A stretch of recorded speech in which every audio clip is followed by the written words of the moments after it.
Next जो topic हम लोग यहाँ पे पढ़ाने वाले हैं उसको कहते हैं सीक्वेंशियल रिएक्शंस। Sequential reactions.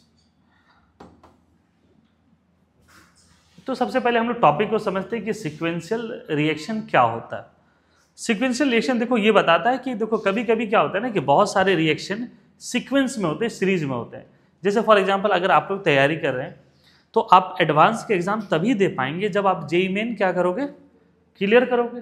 मतलब ये कैसा एग्जामिनेशन हो गया, सीक्वेंशियल हो गया। उसी तरीके से अगर यूपीएससी की बात करें, आप अगर प्री उसके क्लियर करोगे तब मेंस के लिए एलिजिबल होगे, मेंस क्लियर होगा तो फिर इंटरव्यू के लिए क्लियर होगे। तो बेसिकली ये कैसा एग्जामिनेशन हो गया, सीक्वेंशियल हो गया। मतलब जो फर्दर एग्जामिनेशन है वो पास्ट के एग्जामिनेशन पे डिपेंड करेगा। तो यहाँ पे सीक्वेंशियल रिएक्शन हम लोग कह रहे हैं। सीक्वेंशियल रिएक्शन को देखो समझना होगा कि क्या कहना चाह रहे हैं हम। देखो एक रिएक्शन ले रहे हैं NH4HS अमोनियम बाइसल्फाइड, एक सॉल्ट ले रहे हैं हम लोग यहाँ पर। ये क्या होता है, ये फर्दर डिसोसिएट होता है H2S गैस और NH3 गैस में। मतलब ये रिएक्शन जो है ये इसको प्रोड्यूस कर रहा है। अब यहाँ पर जो NH3 प्रोड्यूस हुआ ना, ये फर्दर जो है वो N2 और H2 में प्रोड्यूस हो रहा है। मतलब इस रिएक्शन को हम ऐसे फिर लिखेंगे कि 2NH3 जो है गैस, ये क्या प्रोड्यूस करेगा, N2 ऑफ गैस प्लस क्या करेगा 3H2 of gas. It means कि ये जो N2 और H2 का फॉर्मेशन तभी हो पाएगा जब ये ऊपर वाला रिएक्शन होगा। इसका मतलब ये रिएक्शन होगा उसके बाद ये रिएक्शन होगा। मतलब ये रिएक्शन क्या हो गया, सीक्वेंस वाइज हो गया। ऐसा कोई कंडीशन नहीं कि ये रिएक्शन होगा फिर उसके बाद उसको किया जा सकता है। तो ऐसे रिएक्शन जहां पर दो या दो से ज्यादा रिएक्शंस हो रहे होंगे और the reactant of next reaction depends upon the product of past reaction. Sequential reaction क्या हो, समझ में आ रहा? बेसिकली ये है क्या, a series of reactions in which product of next reaction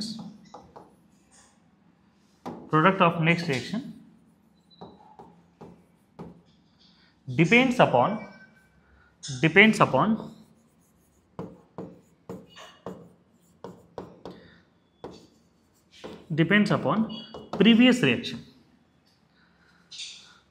previous reaction पे डिपेंड करेगा। मतलब ये रिएक्शन होगा तो ये होगा, नहीं होगा तो नहीं होगा, या इसका जो अमाउंट होगा वो इसके अमाउंट पे डिपेंड करेगा। तो पहला ये चीजें समझ में आया कि सीक्वेंशियल रिएक्शन किसको कहते हैं। सीक्वेंशियल रिएक्शन किसको कह रहे हैं, जब दो या दो रिएक्शन का एक सीरीज होगा और वो रिएक्शन डिपेंड करेगा अगला का फॉर्मेशन उस पर। अब इसको देखो, समझो, थ्योरेटिकली समझो, तुम कर लोगे इसको। अगर हम ये स्टार्टिंग में ये 50 मोल्स देते हैं, अगर ये 50 मोल्स है तो H2S और NH3 कितना कितना प्रोड्यूस होगा, ये भी 50 मोल प्रोड्यूस होंगे। तो इसका फॉर्मेशन कितना हो गया, 50 मोल्स हो गया। अब NH3 तुम्हारे लिए कितना हो गया, 50। अब इधर देखो, इस रिएक्शन से क्या दिख रहा कि 1 mole of NH3 will produce 1 mole of N2, sorry 2 mole of NH3 will produce 1 mole of N2। तो 1 मोल कितना प्रोड्यूस करेगा, हाफ। तो 50 मोल कितना प्रोड्यूस करेगा, 25 करेगा, है ना। इसका मतलब है कि ये 50/2 प्रोड्यूस होगा। तो N2 का फॉर्मेशन तब होगा जब पिछला रिएक्शन होगा, नहीं तो ये नहीं बनेगा। अब इधर देखो, 2 moles of NH3 will produce 3 mole of H2।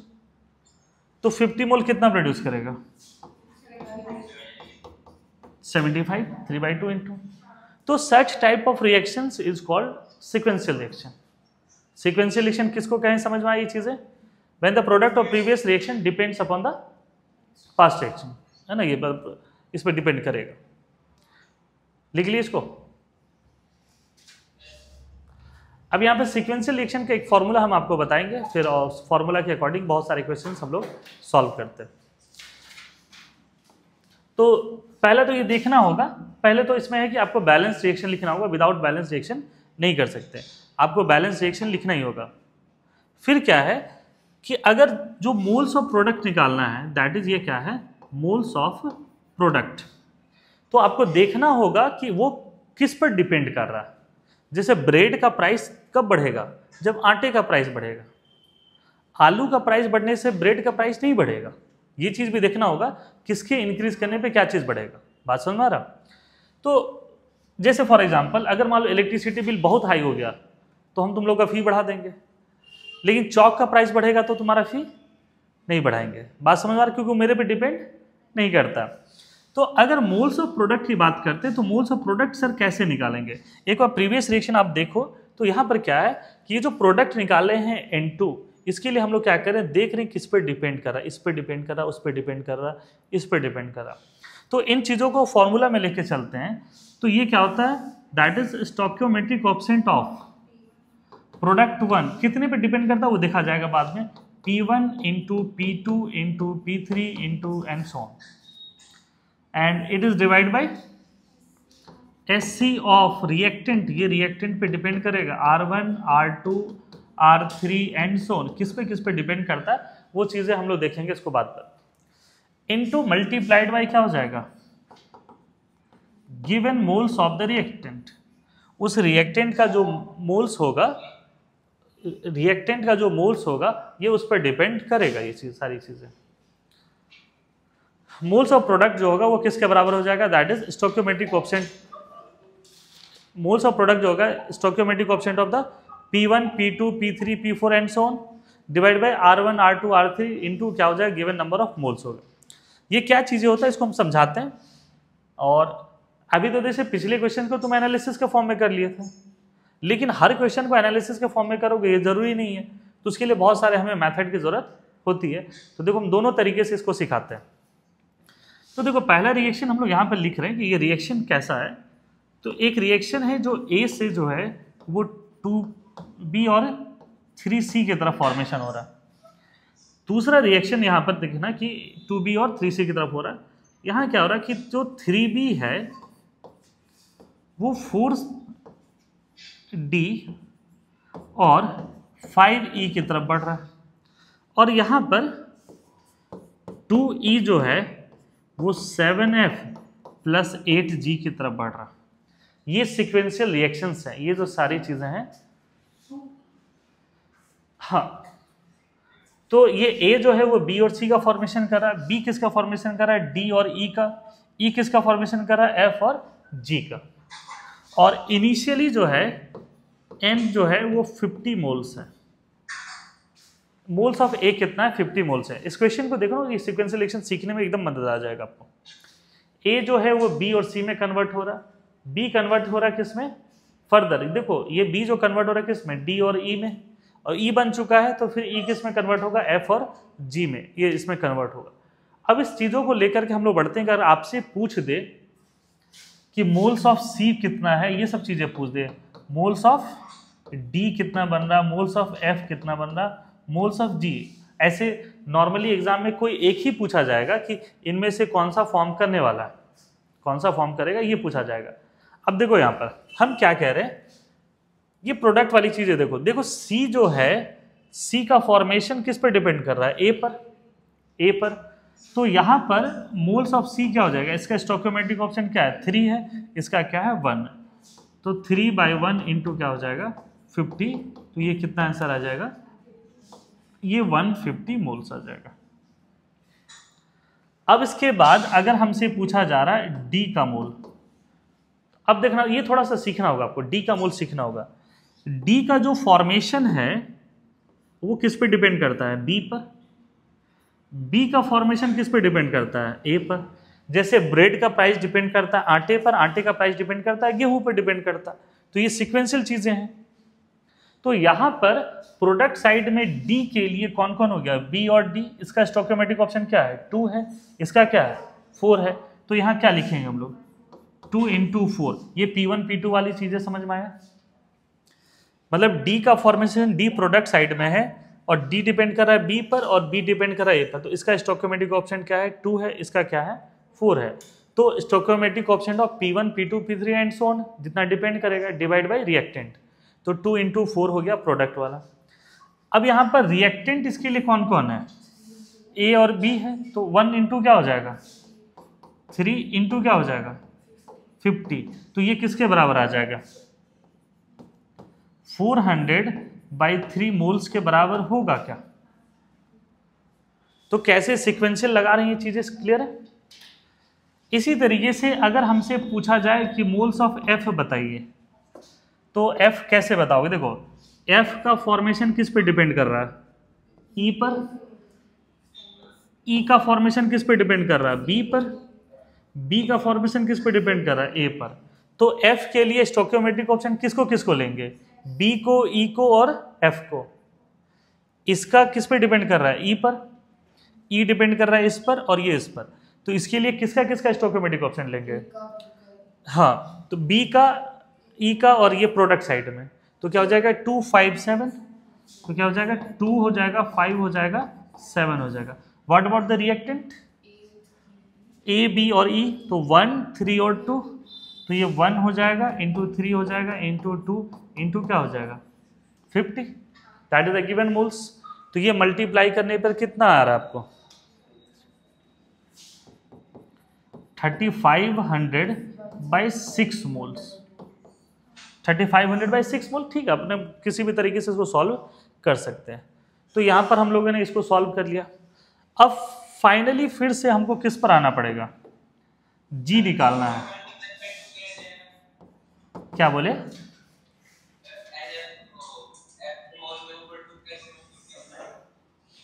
यहां पर ये इस पर ये 2 हो गया, बी पे डिपेंड कर रहा है ना, तो बी का 2 हो गया, ई का 5 हो गया और एफ का 7 हो गया, तो 2 5 7 ये प्रोडक्ट साइड का हो गया। रिएक्टेंट किस पे डिपेंड कर रहा है? 1 3 एंड 2, तो 1 3 2 इंटू गिवन मोल्स। क्लियर? अब आते हैं हम लोग जी के फॉर्मेशन के लिए, ठीक है। तो जी का फॉर्मेशन किस पर डिपेंड करता है? ई पर। ई का फॉर्मेशन किस पे डिपेंड करेगा? बी पर। और बी का फॉर्मेशन किस पे डिपेंड करेगा? ए पर। अब हम कौन कौन सा स्टोइकियोमेट्रिक ऑप्शन लेंगे? 2 5 8। क्या लेंगे? 2 5 8 डिवाइड बाय रिएक्टेंट का क्या क्या लेंगे? 1, हाँ 1 3 2 या 1 3 जो भी है इस तरीके से, 1 3 और 2 इंटू क्या करोगे? 50। तो ये कितना आ जा रहा है? हाँ 2000/3 मोल्स। तो हमें लग रहा है सीक्वेंशियल रिएक्शन समझ में आ गया होगा सभी बच्चों को। सीक्वेंशियल रिएक्शन, इस प्रकार के रिएक्शंस इंपॉर्टेंट होते हैं। इसमें कुछ क्वेश्चंस होते हैं जो कि फिर परसेंटेज प्योरिटी वाले भी चीजें आती हैं। अभी हम नेक्स्ट क्वेश्चन है उसके परसेंटेज प्योरिटी वाला कराएंगे आपको, ठीक है। लिख लिए इसको, आगे बढ़े फिर हम लोग।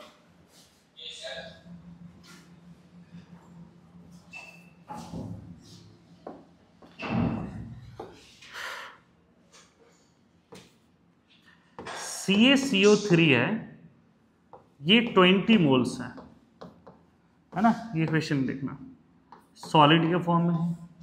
इसको, ये रिएक्शन जो है ना वो 80% जा रहा है। तो यहाँ पे क्या बन रहा है? कैल्शियम ऑक्साइड सॉलिड, और ये क्या बन रहा है? CO2, ये गैस। सेकेंड रिएक्शन क्या है? कार्बन सॉलिड है और ये CO2 गैस इसके साथ रिएक्ट हो रहा, तो यहाँ पे 2 मोल्स ऑफ कार्बन मोनोऑक्साइड ये जा रहा है। ये रिएक्शन जो है वो 75% है। तो ये बता सकते हैं कि CO2 कितना मोल्स यहाँ प्रोड्यूस होगा। इस क्वेश्चन को समझ में आया क्या कह रहे हैं हम लोग?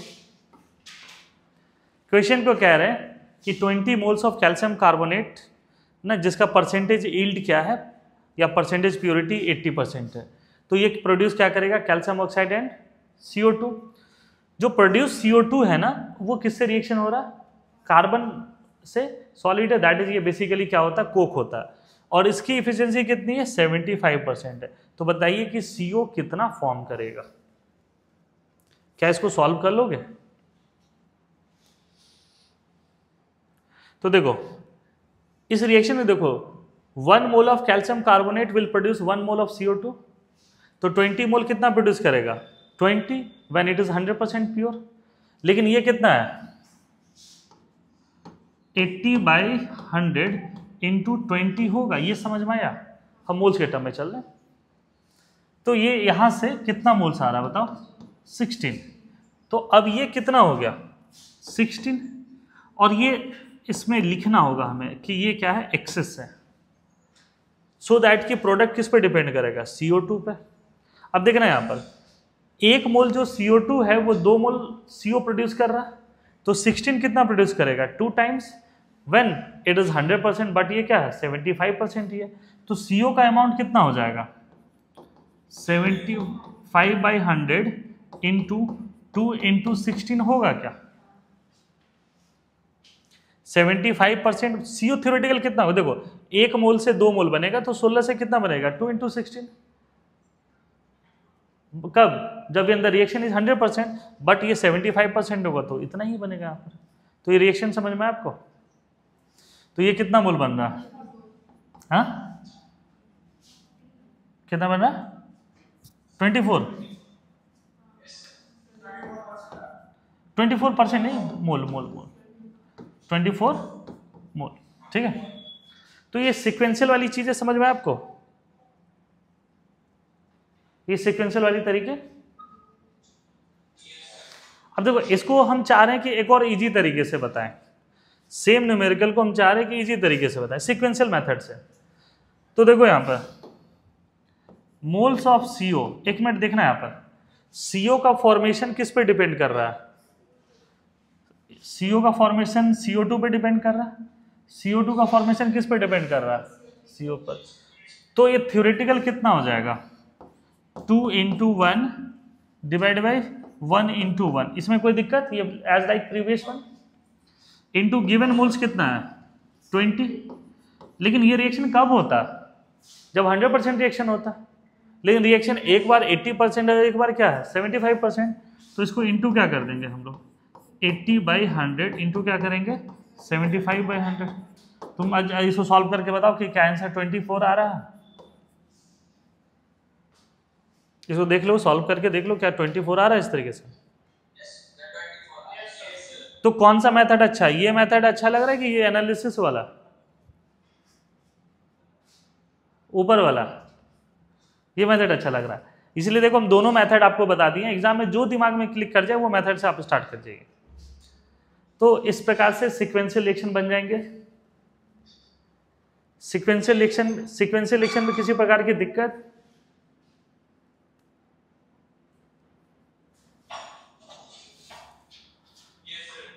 तो ये सीक्वेंशियल रिएक्शन है ना, इससे आगे बढ़ते हैं फिर हम लोग, बन जाएंगे इसे क्वेश्चन, आगे बढ़े फिर हम लोग।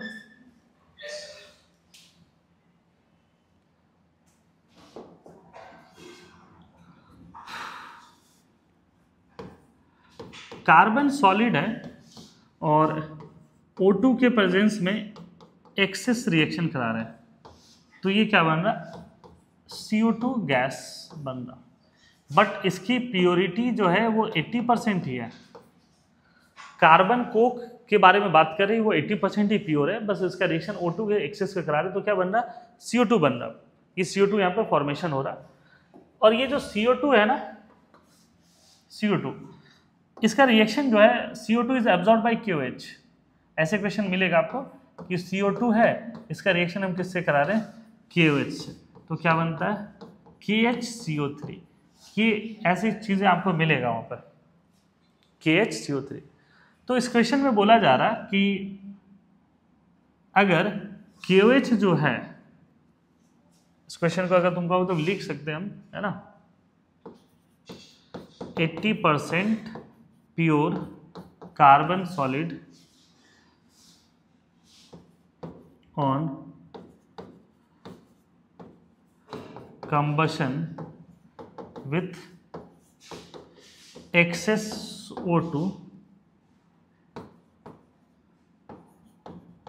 produces CO2, ठीक है, and the released CO2 is absorbed by 50 ml m/2 KOH. Then calculate ये बढ़िया सा क्वेश्चन बन रहा है आईआईटी लेवल के लिए। Then calculate mass of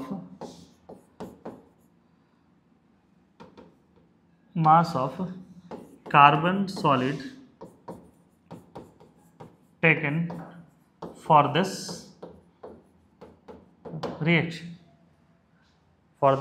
reaction तो यहाँ पर ये सारी चीज़ें के बारे में हम लोग बात करें कि कार्बन इसके साथ रिएक्शन करा रहे हैं और ये सारा चीज़ इसमें कन्वर्ट हो रहा। तो ये पूछा जा रहा है कार्बन सॉलिड के बारे में बताइए आप। अब देखो ये थोड़ा सा टफ हो गया, लेकिन ये रिएक्शन बैलेंस्ड है। तो देखो 1 मोल ऑफ KOH है तो CO2 भी कितना है 1 मोल ही है। तो यहाँ से हम लोग यहाँ से इसको सॉल्व ऐसे कर सकते हैं बाय पार्ट्स में। Moles of KOH is equal to moles of क्या हो जाएगा CO2। तो KOH का मोल्स क्या होगा, देखो ये मोलैरिटी गिवन है, ये इसका वॉल्यूम है। तो मोल्स इक्वल टू क्या होता है मोलैरिटी इंटू वॉल्यूम। तो यहाँ पे इसकी मोलैरिटी कितनी है 1/2, वॉल्यूम कितना है 50 ml है, तो इसको कन्वर्ट करना पड़ेगा आपको। तो ये क्या आ जाएगा मोल्स ऑफ CO2। तो इसको डिवाइड करने पर कितना आ रहा है ये 0.025 मोल CO2 आ रहा है। यहां तक क्लियर है। अब अगर CO2 इतना मोल है तो मोल्स ऑफ कार्बन भी कितना हो जाएगा, moles of carbon is equal to moles of CO2 is equal to 0.025। क्योंकि अगर ये 1 मोल है तो ये 1 मोल है, तो यहां से वेट ऑफ कार्बन सॉलिड कितना आ जाएगा 0.025 इंटू 12। तो मल्टीप्लाई करने पे कितना आ रहा होगा 0.3 ग्राम कार्बन। मतलब तुमको एग्जैक्टली इतना तो मिनिमम चाहिए ही चाहिए, बट इसकी प्योरिटी क्या है 80% है। तो जो पिछले बार कंसेप्ट लगाए थे वैसे ही लगाना होगा। यहां पर क्या कंसेप्ट लगाओगे 80% of x is equal to 0.3 gram. 80% of x equal to 0.3 gram. अब यहां से x निकाल सकते हो। तो x इक्वल टू क्या हो जाएगा है ना, तो 3 क्या हो जाएगा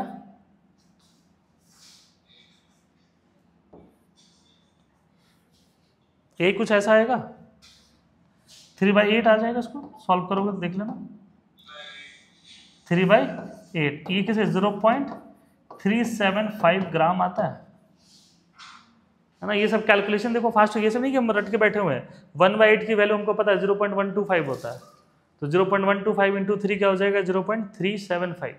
तो यहाँ पर इतना ग्राम सैंपल चाहिए। तो इस तरीके से देखो ये छोटे छोटे से क्वेश्चन है, लेकिन इसी तरीके से चीज़ों को एनालिसिस करना पड़ेगा और ऐसे क्वेश्चन करना पड़ेगा। और एक बार भी अगर अच्छे से दिमाग लगा लोगे इस तरीके के क्वेश्चन में तो फिर ये सारी चीज़ें बन जाएगा आपका। तो ये वाला टॉपिक क्लियर हुआ आप लोगों का है ना। तो फिर ये चीज़ें यहाँ पर इसमें कंप्लीट होता है। इसके बाद में हम लोग पढ़ाते हैं कंसंट्रेशन टर्म्स। कंसंट्रेशन टर्म्स नहीं पढ़ाए हम अभी आप लोगों को।